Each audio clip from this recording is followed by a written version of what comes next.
रात का समय था। कासगंज गांव में सन्नाटा पसरा हुआ था।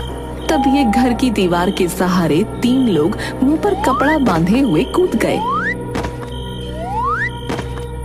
उनमें से एक व्यक्ति दूसरे व्यक्ति से बोला, और नंबर 1, और तुम्हें पता है ना और तुम्हें क्या करना है? ओ हाँ भाई, मुझे पता है नंबर 2।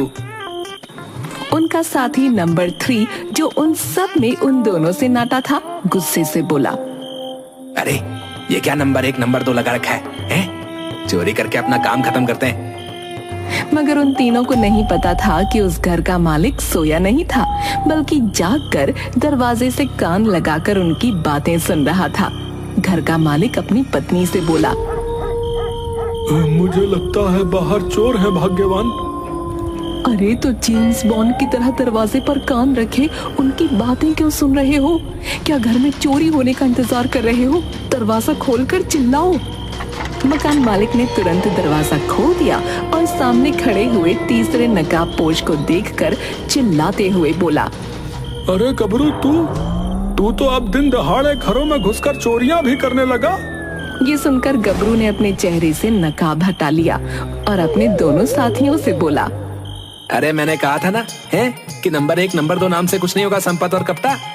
इस घर के मकान मालिक को कैसे पता मेरे बारे में बे?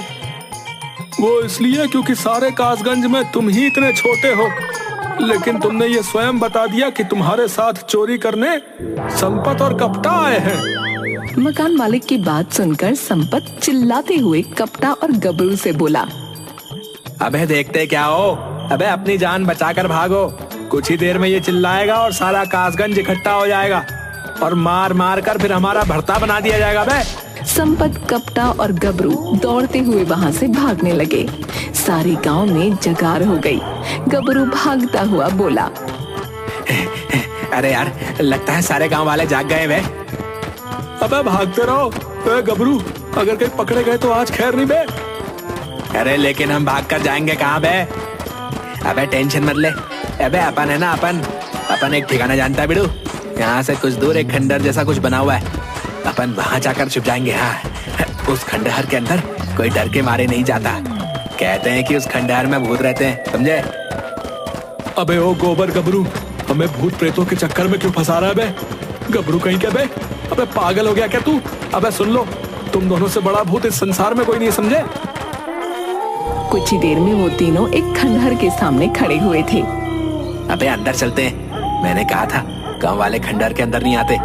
इसका मतलब ये नहीं है कि वो खंडहर के बाहर नहीं आते। गबरू की बात सुनकर वो दोनों तुरंत खंडहर के